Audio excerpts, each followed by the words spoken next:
Hello, it's Aaron from AaronOnAutos.com, and today I want to do a quick roundup of the Chicago Auto Show. I just got back a couple of days ago, and it's a big show this year, much bigger than usual.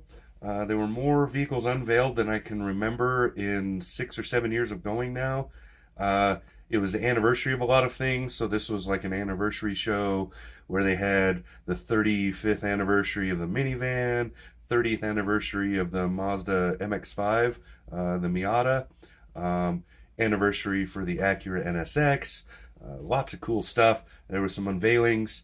Unveiled a new Subaru, unveiled some stuff from Ram Truck. Just really, really good. Great show. So I just want to round that up. I'll show you some photos I took, talk about a little bit of what's there, and that's it. It'll be fun. We'll start with Acura. Acura took the opportunity to unveil a special anniversary edition of the NSX supercar. This features a trim package that references the game-changing car's past. It was on hand for the unveil was the lead designer and the of the current generation NSX and an automotive journalist who was on the first track drive program for the original one. The original NSX debuted 35 years ago and is shown right there alongside the current generation, both of them in the sports car red that Acura is known for. Both cars had some interesting history to them. The original NSX had to be redesigned at the last minute to accommodate a larger engine because the then new VTEC had come out. And this was a kind of a big deal for the designers at the time. The new NSX had a similar problem. They had to enlarge the engine bay in order to accommodate the NSX's electronic controls for its hybrid system. Over at Alfa Romeo, they unveiled a new 4C Spider Italia. This is a special edition of the little Alfa Romeo 4C, of which only 15 will be made exclusively for North America. The special edition includes exclusive paint, badging, and some tweaks. Also on hand was Alfa's new Sauber Formula One racer, which marks Alfa Romeo's return to the sport after an absence of 3 decades. Over at Chevrolet, they showed off their heavy-duty offerings, which they had unveiled before the show. They're trying to keep themselves in the game. Everybody is unveiling new HD pickups.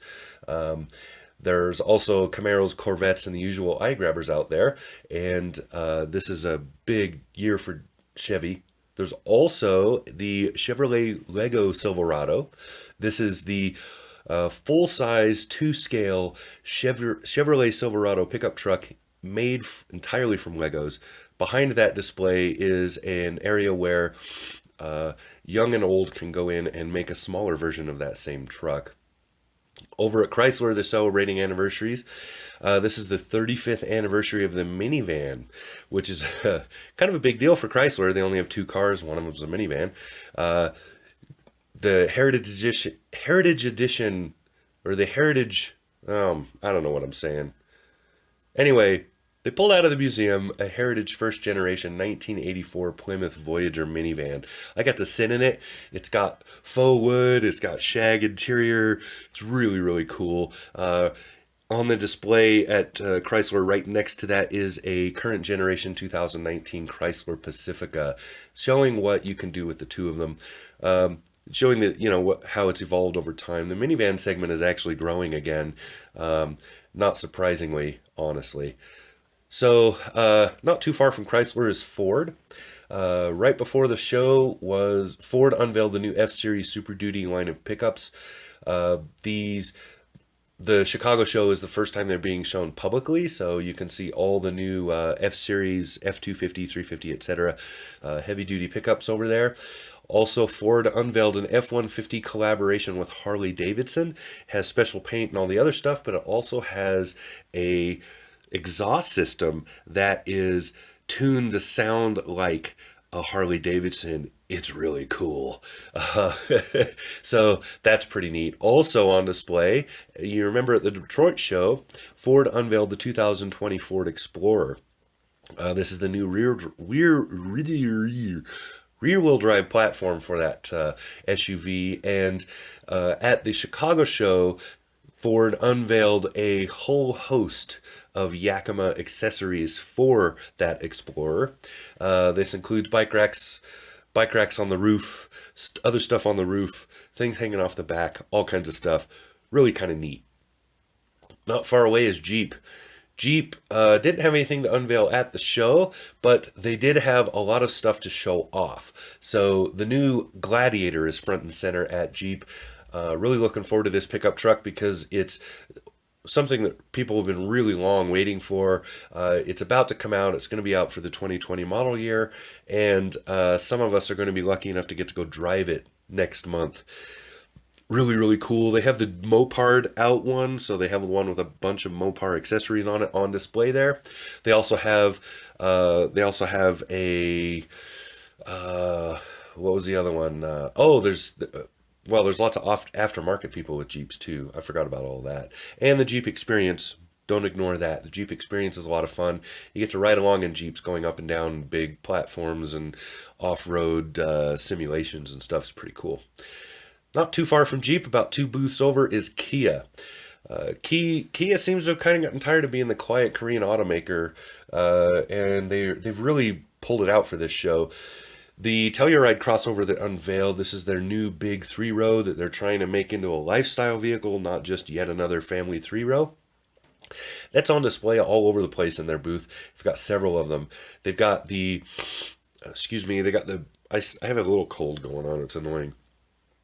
So they have the bright orange Sirius, like mega off-road with the loud pipes and everything else, the snorkel and all of that.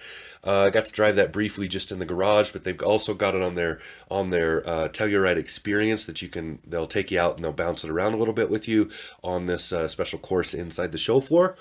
Also, there's a kind of a dreamier one that's in a beautiful, beautiful green color with some bronze leathered accents and some really dreamy luggage and stuff strapped to the top of it. It's pretty cool looking.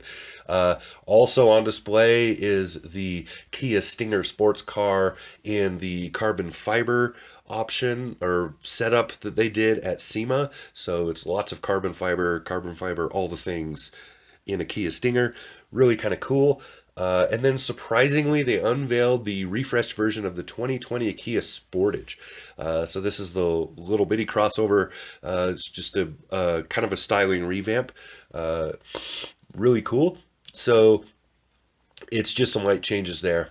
Not right across the way from Kia is Land Rover. Land Rover used the Chicago Auto Show to reveal the pricing for the 2020 Evoque. The Evoque was unveiled earlier this year. It's going to have a 48-volt mild hybrid option, and that will be available in the R Dynamics trim. The price for that will start at $47,595. Okay, time to slow down and take a breath, and then we'll look at 30th anniversary vehicles. Here's the 30th anniversary of the Mazda Miata. That's this year. In order to celebrate that, Mazda came out with 2 anniversary editions of the MX-5 Miata. One is a coupe, one's a convertible. Both are in the brightest orange you can possibly imagine. These are like the sun's blowing up in your face orange. So bright. Really cool looking. These were unveiled to the press on the first press day of the show, and then they were unveiled to the Chicago area Miata Club, which is huge, it turns out. It was unveiled to them the next day. Very, very cool cars, very pretty. Also, there are some restored Miatas from the new restoration arm at Mazda's Heritage Museum, which is also really cool to see. Down the way from Mazda is Nissan. Nissan has been kind of quiet about this show, which is surprising because they had some cool stuff to show off. Green is the new black for crossovers, if you haven't noticed. They had a green, beautiful green, nice dark forest shiny green of the color on the Nissan Pathfinder.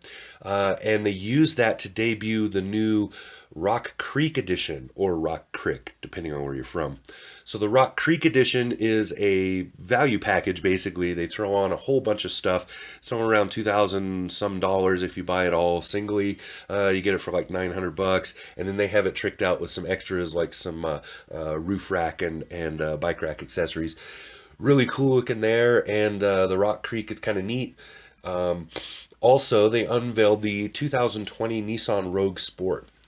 Nobody really expected this to happen.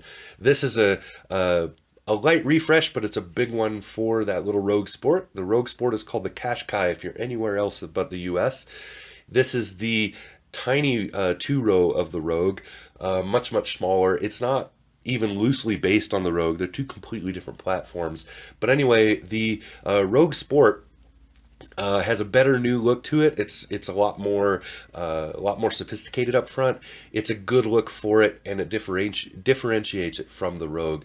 Nice job on that. So good job there.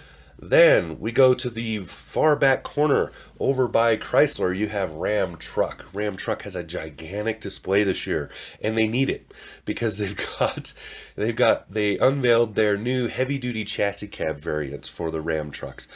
So these are sort of the make it what you want version of the heavy-duty Ram trucks. These are what commercial buyers will buy, so they can put on whatever bed they need in the back, like a dump bed, lift, whatever.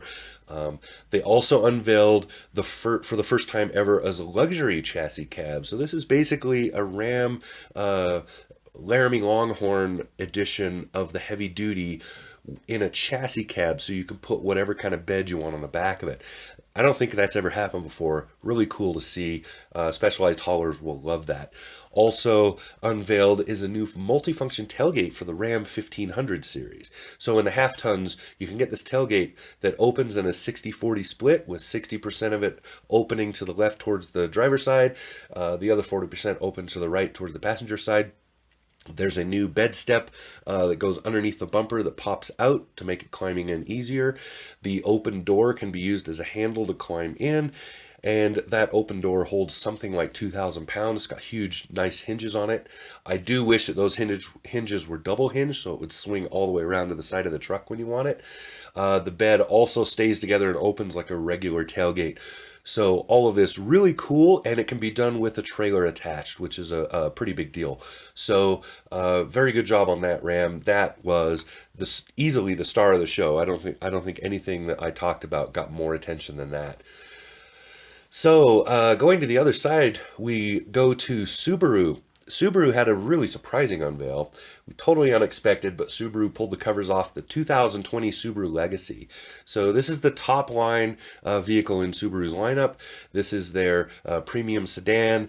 It's very, very pretty. The looks on the outside don't change a whole lot. It's really subtle. So the changes that are seen on the new one are really subtle compared to the old one, but the interior is awesome. They did a really good job. It's the most upscale Subaru I have ever seen. Very, very comfortable, really well done. Back seats are huge. I was surprised at how much room there is in the back. There's a giant new 11 some inch touchscreen option. Lots of great stuff. Subaru did a remarkable job on that car. Can't wait to drive it. Not far from Subaru, going across the floor, you get to Toyota. Toyota had a couple of things to unveil and a lot of local flair. So Toyota supports a lot of local teams like Chicago Cubs and stuff, and they have a bunch of vehicles wrapped in to show that off. So that's pretty cool to see. Also, there is the new little Supra that unveiled in Detroit. The Supra's up on a stand and tilted and cool looking, and really great to see that little car up there. Really, really cool. Unveiling at the show were some things from Toyota's racing development arm. So the TRD arm showed off the new RAV4 TRD Off-Road, which is an uptick from the Adventure model, adding some suspension components to make that a little more off-road ready. If you remember, the 2019 RAV4 now has an 8-speed automatic transmission, a little more engine going on. It's just, overall the design is different, looks very, very different. Now the off-road edition adds more off-road credibility to that, so TRD really kind of went to town on that. I did talk to the engineer responsible for it and discuss some of the differences between the two, so watch for that. I'll write something up. Also shown off with the pulling the what do they call it? The cover. Pulling the cover off. Toyota also showed a new Sequoia TRD Pro. So this is the seriously off-road edition of that giant SUV, reminding us that the Sequoia still exists. Because to be really honest about it, it's kind of a dead seller. It's selling, but don't go nuts over it. You don't see as many of them as you could. Also unveiled were some upgrades to the TRD options for the Tacoma pickup truck. A few little tweaks here and there, a couple of content switches, stuff like that. And finally, a Land Cruiser Heritage model, because the Land Cruiser has one of the most storied names in off-roading, and it was time to throw some nostalgia at that truck since they haven't updated it yet. Then just going around the show, there's a lot of other cool stuff. There's supercar galleries. Name a supercar, it's probably there. I saw at least 6 McLarens, for instance. There's an Aston Martin, some other stuff. Also the new Fisker. If you haven't heard about that one, the new Fisker is there on display. There's off-road experiences from Jeep, from Land Rover, the high elevation ramp for Ram truck. There's simulators for racing, for building, or even crashing some cars. There's lots of stuff for the kids to do. Subaru has a special dog adoption little thing and go over pet some puppies. Really neat. So really cool stuff. Chicago Auto Show runs through February 18th. Which I didn't know. I think I screwed it up in the ending. Anyway, there you go. That's all. So that was the Chicago Auto Show this year. Really good show. Lots of great stuff to see. It's running the rest of this week, so if you're looking at this right now, and it is the week of February 11th through the 15th. I believe the show runs until the 17th, I want to say. So if you're in the Chicago area, you should go check out that show. Totally worth it. And that's all I got. So this has been Aaron from AaronOnAutos.com with my bushy beard. Time for a trim, huh? Anyway, there you go. I'm a video pro. Have a good